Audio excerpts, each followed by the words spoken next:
Northwest Indiana. This is Steve Segura for WJOB's radio show for the city of East Chicago, brought to you by Mayor Anthony Copeland.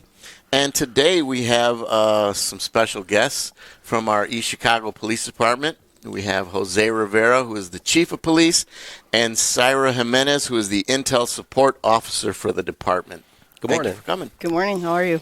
So tell us a little bit about yourself, Chief. I know there's some people that maybe are listening that don't know too much about you.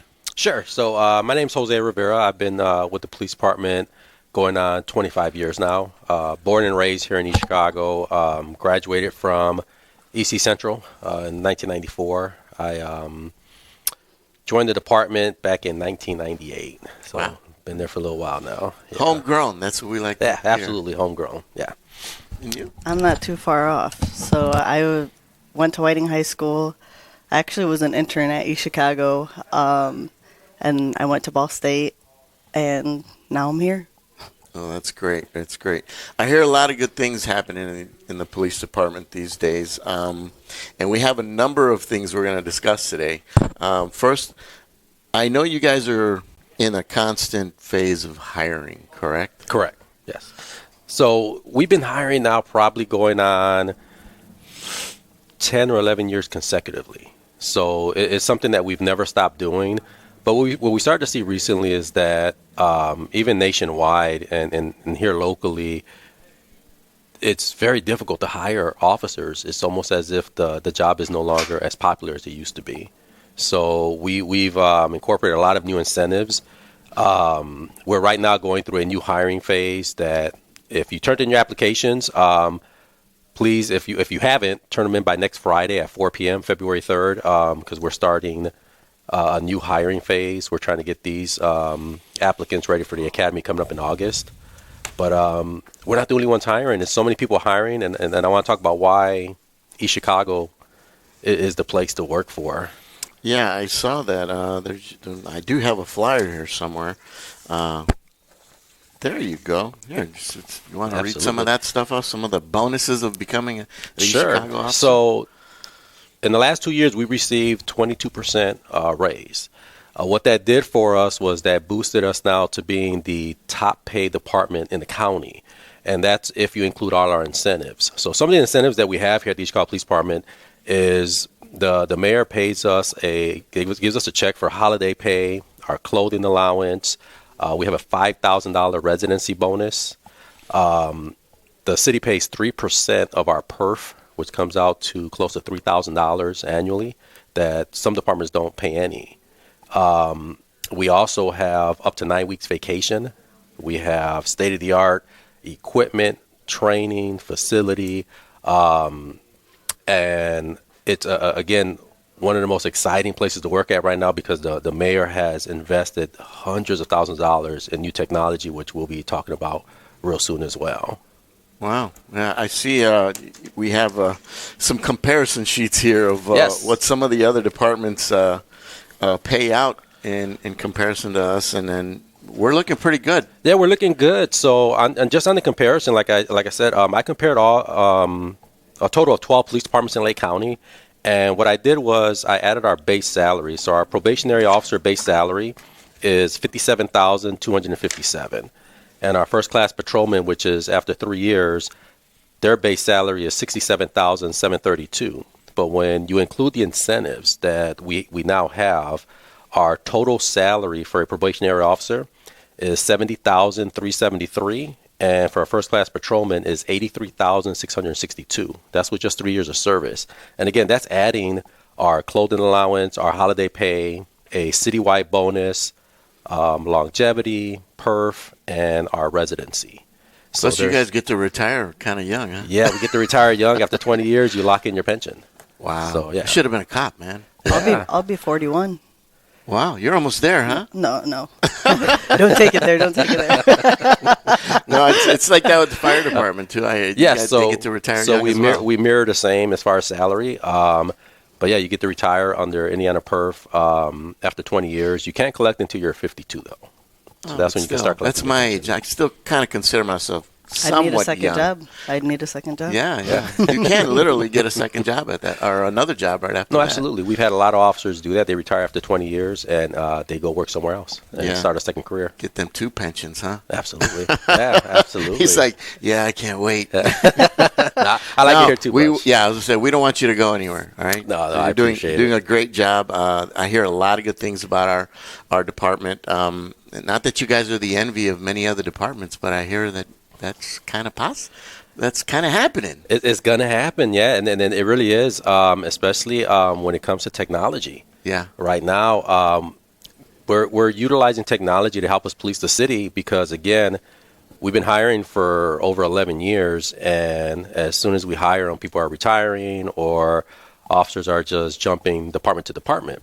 Well, our goal is to still keep our city safe. So one way we've done that is by adopting technology. So we've actually implemented a lot of new programs that we're going to start this year that Syra will talk about more, but it involves cameras, mobile cameras. It involves our license plate reader system, shot spotter, report writing systems. These are all things that are going to help our officers do their job and lessen our call volume.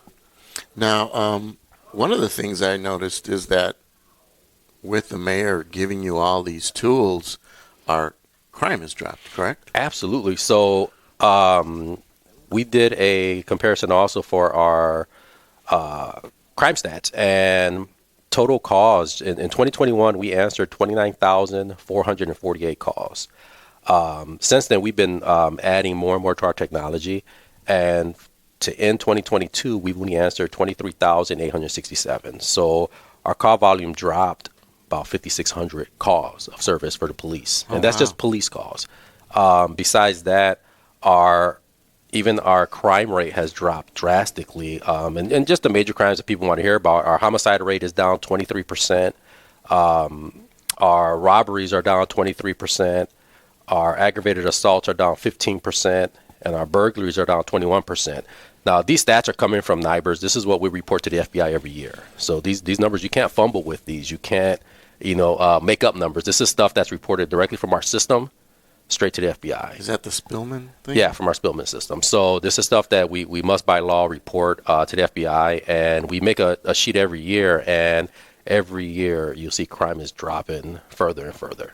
Wow. So yeah, it's actually it's an exciting time right now for East Chicago, actually, with all the rebuilding that the mayor's doing, all the infrastructure, the new infrastructure, and now with the police department, invested into the police department, and it's just an exciting time for the department and the city right now. Yeah, I see. I mean, I see it around town, you can see, like I was driving down Broadway, you can see the cameras in the business districts. I think that all helps deter crime. And, now that you have this great new app Absolutely. I'm hearing about called Atlas One, Cardinal Connect. The Cardinal Connect, citizens can get more interactive. Is that what it is? Tell us a little bit Yes, about that. I'll let Syra speak on that. So with that, it's a two-way streak. So we'll put out alerts dealing with public safety, things the public should know.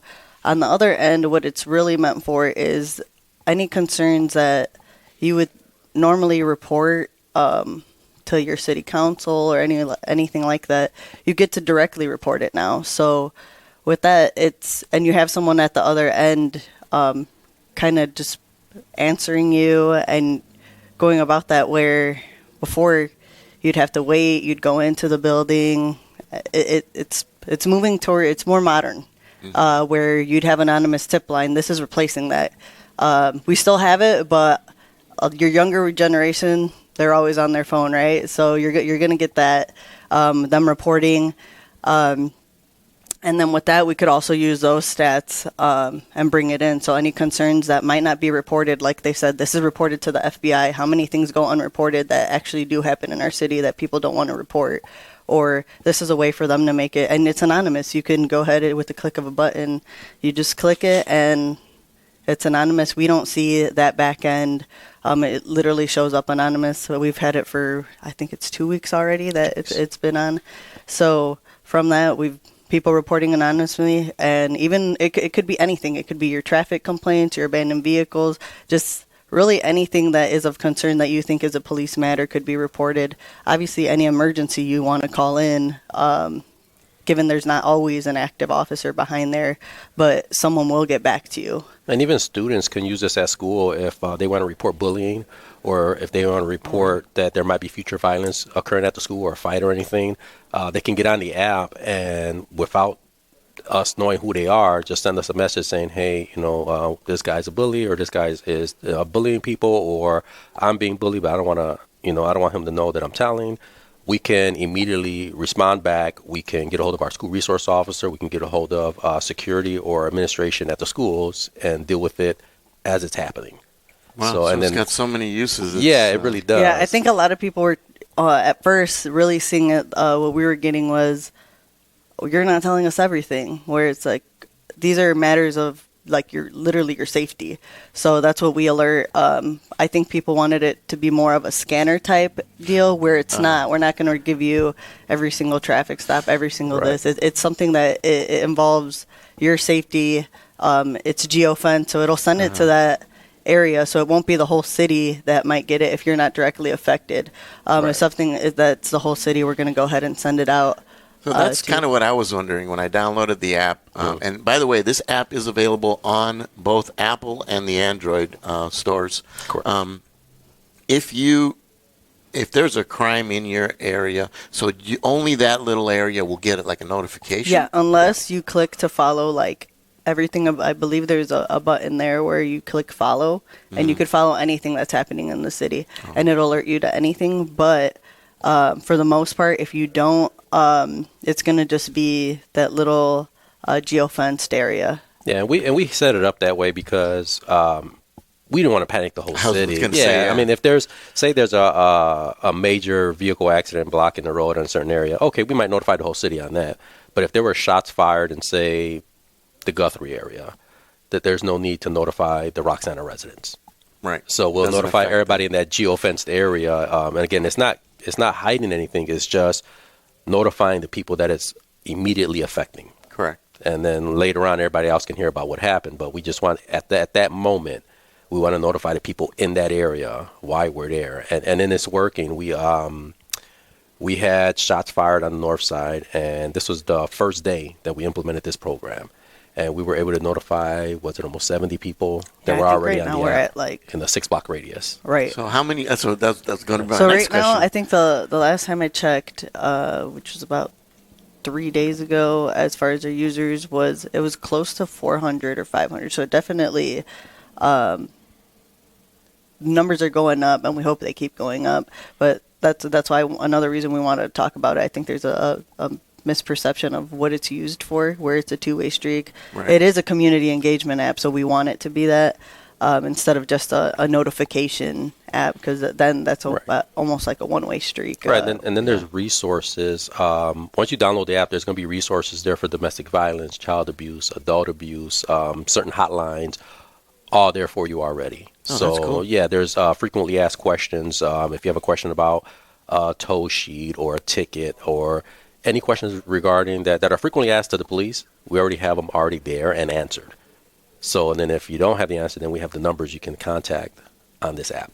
Oh, so it's cool. a one-stop and the shop. city has a couple apps for you to download. We have our 311 app, which basically is for any street-related issues. You got a pothole, you got rubbish that was dumped in an alley, or you just want to report like a downed tree or something. And it's also a very interactive app. It'll tell you, hey, your issue's been seen. It's gone to this department. Now your issue's been addressed. So, there's a couple apps that the city uses to engage residents. Also, we have our Nixle app, which you just text 888-777 and type in the body of the text. You would type in EC events, and you'll get notifications. Now, that is a one-way thing where if there's an emergency, and it could be any emergency, whether it be a water main break or your street closing or construction in the area or an event, you'll get a notification for that. And it is always a challenge to get people to sign up. It is. And so if you really want to know what's going on with the police department, download the Atlas One Cardinal Connect app on your phone's store. It'll help you stay informed and help them, help you know what's going on in the city. Are you one of the only cities in the state? So to we're implement? the only city in the state currently using this, and again, it's we're hoping that more departments will join in and do the same thing for their community. But currently, we're the only city in the state doing this, and again, we're encouraging residents to do it because even if you have students in school, that's one of the number one complaints we get. When something happens at the school, why are the police there? And sometimes the school is a little delayed because they're busy dealing with the problem before they put a press release or before they do a notification. Well, this can help you because if we're there, we're going to actually be transparent and explain to you why we're at your child's school, what's going on, so that you don't panic. You can see why we're there, what we're doing. Because a lot of times, like, as a parent myself, you're going to panic if you see police at the school and nobody's communicating with you. And that's where this app is important because we would immediately say we're at Central High, we're at Block Junior High. This is what's happening. No need to worry. We have everything under control. Or we'll say we need you to pick up your children at this location, but we'll put everything out on this app, and it'll be done immediately. And it's verified that every alert that comes out has been basically the chief is notified, it's fact checked, and going from there. Where if you go on social media, we know how that goes. That you might get, hey, this is spiraling, and we're like, that's not even what happened. That's not what happened. Yeah. Exactly. So or just something that that was never reported or whatever the case may be. But this at least is. It's a one-on-one and it's fact-checked, so it's coming straight from the chief. So what more could you want? Yeah. Since we're on the subject of technology, I understand that you guys have just built a technology center, correct? Yes, so we have a new Intel center. What it used to be was our old dispatch center. So we had a 911 dispatch center dedicated to our department. And then the state of Indiana had all dispatch centers combined and go to Lake County. That. So it was a little bit of a hassle, but we're used to it. But what that left us with was an open space in our building. So what former Chief Hector Rosario did was started to build an Intel center there. And what I've done is taken over and continue that. So in that Intel center, we can actually monitor our shot spotter, our light plate reader system, the over 600 cameras we have in the city, and then now the new camera systems that we just purchased and just got delivered yesterday inside one center. So we can be inside this center and monitor and police the city without having our foots on the ground in the street. So it's actually, cool. and we're one of the first departments to invest this much money into an Intel center. And now other departments are doing it. The Sheriff's Department is starting to do it, and other PDs are now interested. Well, and I was there last year, and I'll tell you, there's a bunch of screens in this room. And has it grown from then since last year? I moved in. Yeah, she moved in. So she moved in full time. So she's in there now full time. And just more technology has been purchased. I've seen her in action on those screens, and she knows that thing like the back of her hand. She was all over, showing me all kind of really cool, stuff. Like, here, this is where ShotSpotter triangulated this and this and this. I was like, so we got to grow up cool. with technology, so that's a second nature now. yeah. Now, how has how's all that really just helped reduce crime? So what it does is it's actually helping the officers do their job. It's lowering their call volume so that they can focus on being more proactive. So, for example, our new report writing system that's going to come out, it's going to be an app. You're going to call 911 and you want to report, say, property damage or something minor, or you want to report a harassment. You can actually do it on your phone. You'll be sent a link. It's a fill in the blank. As soon as you finish the report, you don't even have to speak to an officer. You send it in, it goes straight to the detective bureau, and then they can notify you. You'll get a receipt showing that you made a report. They'll tell you that they're going to either investigate the case, or what they're going to tell you is what you need to do to either build this case or to take it to the prosecutor yourself. Or if you're missing information, where sometimes right. We're able to do all of that. So you're getting that same interaction. It's still an officer. You're still reviewing the report. We'll actually get more info out of it, just because anything that you have, you'll be able to add. Right. So businesses, anything, if you think about it, your receipts, stuff like that, so that sometimes you forget to bring to the officer. That's something that you already have readily available at the comfort of your own home as well. Right, especially when people are busy. They're busy with their life, with work and with their children and games, and they got stuff going on. And for them, now they don't even have to be home to make that report. They can do it straight from work on their lunch break. They can do it anywhere. and they could just do the app and download the app, or not the app, they get on the link and start writing the report themselves. And we actually get more information because now it's not being translated from a person to an officer to the computer. This is actually their own words of what actually happened and how it happened. Wow, that's cool. What else you got going on? Is there anything else you want to talk about? Oh my God, yeah. So besides that, we are now also we just started a trial phase with our body cameras. So that, again, being transparent, besides the cameras that monitor the city and our officers out in the streets, we now have body cameras. So it's just a trial phase right now. So right now you'll see some of our officers wearing them. We're getting them used to it. We've already developed policy on it. And we're in the process of purchasing body cameras for the whole patrol division. And then what this does is, again, show another level of transparency. So when someone says, one of my officers did something, I can now check the body camera and see if it was actually something against policy or where they treat them with respect or disrespect. But all of this will now be captured on body cam, and it will no longer be a he said, she said situation. Right. So again, that's one thing that we're moving forward with. Cyrus can talk about what we purchased and just picked up or got dropped off yesterday. Yeah, you got some more toys. Yeah, a lot of new toys. It's expensive toys. So with those, they're portable cameras. You guys have probably seen some of them around the city already. Those towers? Yeah, I call them scarecrows. The scarecrow. Yeah, we use those for festivals, by the way, yes. And they are really, really helpful tools. Yeah, so with those, in the past, I would monitor them depending on same thing now. Just putting them on hotspots, stuff like that. Festivals where we need extra coverage because even as officers, it gives us, now I have, 8 screens based off those 4 cameras. So it's 8 versus, if you think about it with us, you can only see one thing in your field of view, really. And that's all you really have as a person versus that's giving you a lot more coverage in that aspect. But we have those. So the cool thing about these now, they actually have the red and blues on them. And on that, I could actually talk through them as well. So with those, we could be at a festival, I'll go ahead and it's a click of a button and you'll hear me broadcast. I think these have 7 cameras on them, so around them as well.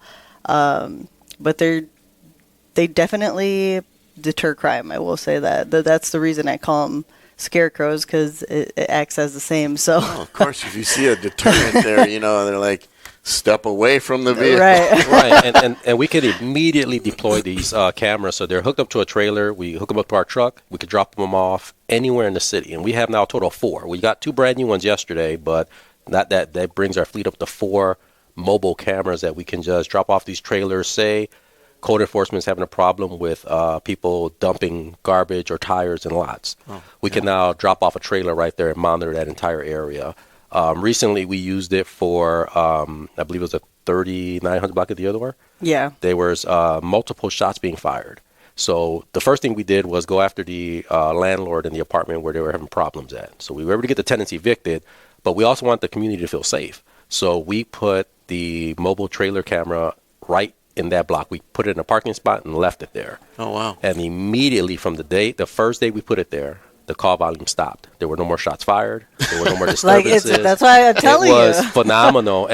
But again, what did that do was, instead of having an officer sit there, this replaced that officer. We were still able to monitor it. So there's still an officer technically there, but through technology. So the beat officer can still continue doing his job in the beat while this camera sits there and monitors that block for us. And then if something happens, we will know. We can go over there. We can review it. And that's kind of great because with you struggling to get manpower, this technology has aided you in filling that void. Right? Absolutely. And when you think about it,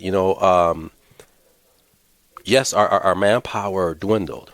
What the mayor did was give us the overtime to fill in those slots. So I don't want people to be confused and think, oh my God, you guys are short staffed. No, we have the money to fill in those slots. So these officers are working overtime to fill in those slots. So we have the appropriate amount of officers out there patrolling. But on top of that, we have this technology that's also there that's assisting us with patrolling the city. And honestly, it's almost like it's doing its own patrolling. It's monitoring a particular crime area. So anywhere where we see a spike in crime, we can immediately put these trailers there, and you see you'll see a drastic change within 24 hours because people see those cameras. It's such a it's a high visibility tool. So it's just like seeing a police officer there. People do not want to commit crimes in front underneath 4 or 5 cameras. And there's a police officer still watching it. So Right. with that, any information, if it's me viewing it, I'll go ahead and dispo all that out, give the officers whatever I'm seeing if I'm seeing anything. So it additionally gives that, and it's an officer safety thing as well. So if you think about it, you can always replace technology. You can't replace an officer. Now we're running a little short on time. If anyone wants any more information about any of these great programs you guys have implemented, how can they get a hold of you?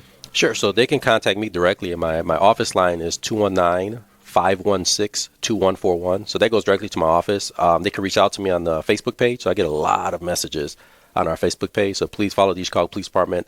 Or I see Atlas you guys One. have been Atlas patrolling- One. Yeah, Patrolling Atlas the One. streets too. You Yeah. guys have been Yeah. visiting the neighborhoods. So we've been out in the neighborhoods doing our walk and talks. That's going to continue monthly. We're going to meet with our clergy coming up soon at the station. We're going to have another meeting with the businesses at our station. So, yeah, you're going to see us out there. We're going to be out there on foot You guys are doing putting our it. information out. Yeah.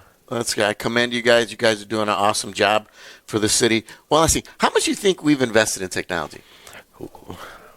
A lot. It's in the I know the mayor said, I'm going to give you the tools and the right. Oh funds my to God! do It's it. in the hundreds of thousands of dollars That's cool. in the last few years, and it's actually paying for itself. It really is. It does. You do see its dividends on Yeah, that. you can see it just on the crime rate, on how it just continuously drops. Even as they say we're short, they keep saying we're short staffed, but crime keeps dropping.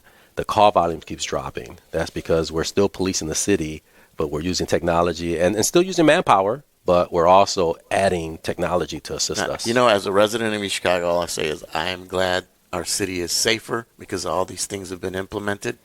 And, it just makes you want to buy a home in East Chicago. Yeah. And before I'm going to leave you off with this, we do have some home ownership. If you want to buy a home in East Chicago, we have some workshops. All you have to do is sign up either on our website at eastchicago.com or call this number 219-391-8513, and the City of East Chicago will give you $25,000 to buy a new home or $10,000 to buy an existing home. If you're a city employee, you'll get an additional $5,000 on top of that. The next workshop they're going to have is February 18th, March 11th, April 15th, May 20th, June 3rd, July 8th, August 12th, September 16th, October 14th, November 18th, and December 9th. So they have one regularly. Sign up for them. And all it is a one-time 8-hour course, and you'll qualify for funding to become a homeowner in East Chicago. And there's no better time to buy a home than now. Yeah, absolutely. So, I'm a product of that. I've done it. I seen you build your new home down the street from mine. Yes, I used it. So it works. It works. All right. Well, thank you. This is Steve Segura for the City of East Chicago's radio show. We'll see you next time, and thank you guys for joining us. Thank you for Thank you. having us.